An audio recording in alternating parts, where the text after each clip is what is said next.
Okay, welcome back to the Red Dice Diaries podcast. I'm John, joined by my lovely wife Hannah. We're smashing our way through these RPGaDay2019 prompts, and day number 5, the word is space.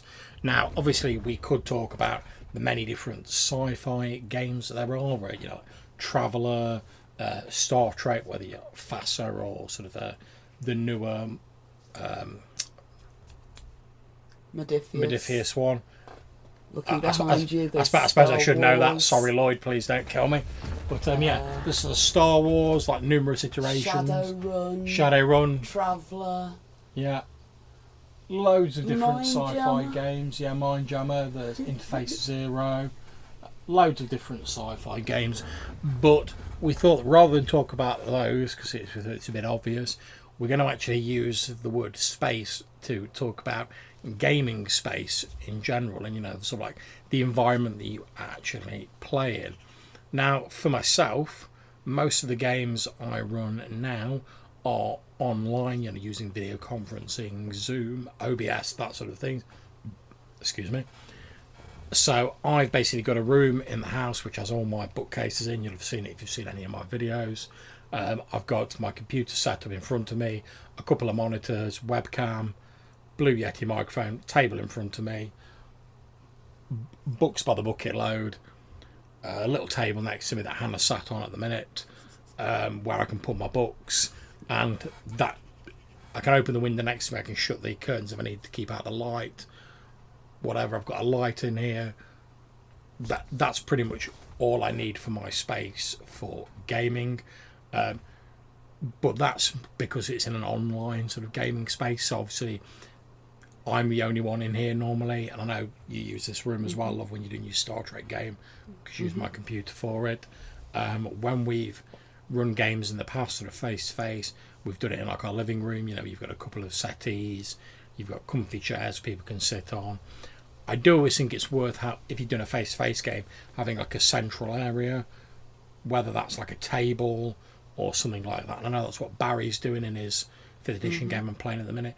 We're all sort of sat around like a big dining room table effectively, and I think that's handy because it keeps everyone's attention sort of focused in the same place and sort of keeps everyone together. You're all like looking at each other, you've got your sheets there, you've got your books there, you could all look at the GM. Whereas I think if people are more sort of dispersed, there's more a tendency for like people to like drift off and maybe not get as involved, like look at phones, that sort of malarkey.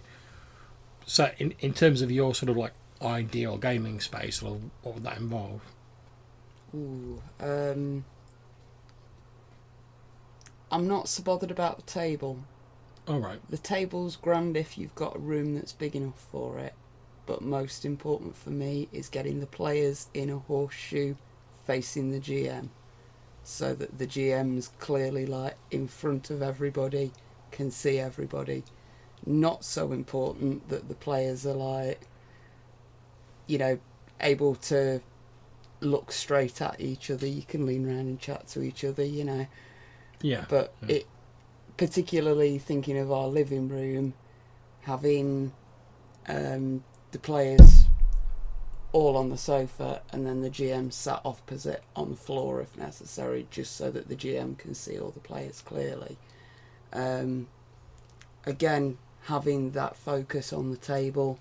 I do like to have some miniatures if I'm doing a tabletop game, just to show people where stuff is, because combat goes a lot quicker that way. Oh no, I mean, I agree. Don't get angry. No, I agree. I mean, even the online games I run, I use Roll20 a lot, because you can see, you use the electronic miniatures and stuff like that, and you can see where everything is, and it does make fights a lot more simple.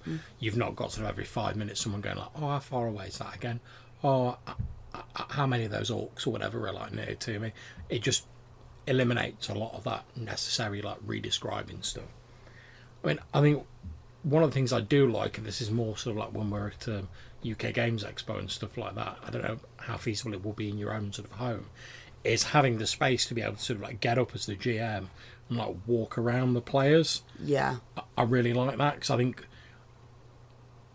it makes it a bit more dynamic, rather than just sort of like sat there looking at me sat in a chair for the whole thing. True, yeah. The space to stand up. Yeah, and also you can I hesitate to use the word acting, but you can bring a bit more sort of dynamism to it. You know, like if you're talking about someone like striding down a corridor, you can do that sort of like marchy walk to like get across the idea. And it all, obviously you can just describe stuff, and when I'm online I rely entirely on like description, but having an extra visual element there just like reinforces that. So if I'm talking about an NPC and he's like giving the player characters like a telling off, and I describe him as like bang his fist on the table, if I can actually like do that, it just sort of hammers home that point, like what the NPC is like, in the same way that like doing a different voice for an NPC or like a certain mannerism might hammer it home. I mean, of course, we'd all love to have one of these epic gaming rooms like you see occasionally on the internet, some celebrity or other. Yeah, I think the last one I looked at was The Rock's gaming room, and it was like bigger than the floor plan of our house, with a massive table in the middle and massive laser stuff all above the table, so he could just project down whatever. That's he's got those action movie dollars coming in. Yeah, it was some D&D type of like celebrity that you wouldn't expect to be into D&D. But yeah, we'd all love to be able to do that, but it's also, you can still have a reasonable RPG even if you're like, I don't know, crammed up on a train just killing 2 hours. You can still have a reasonably entertaining one-shot game around one of those little tables on a train. Oh yeah, yeah. And the space is nice and the space helps with the game, but at the end of the day you need a good game to start with. Yeah, I mean, I think it's like anything. I mean, there's a lot of stuff that's nice and it can add to an already good game, but you can have like the best gaming table in the world and the biggest space, but like if the game's trash, then like it's not going to help it out, really, is it? So right, so have you got anything else you want to talk about with regards to space, love? The final frontier. Well, I got to slip a bit of a Trek reference in there. We were actually lamenting is that we discussed Trek in an earlier episode when we realised that this was space, but that has sent us off sort of boldly going where probably a few people have gone before during this and talking about gaming space. But hope you've enjoyed the episode. We'll be back with episode 6 very shortly. Take care. We'll catch you soon.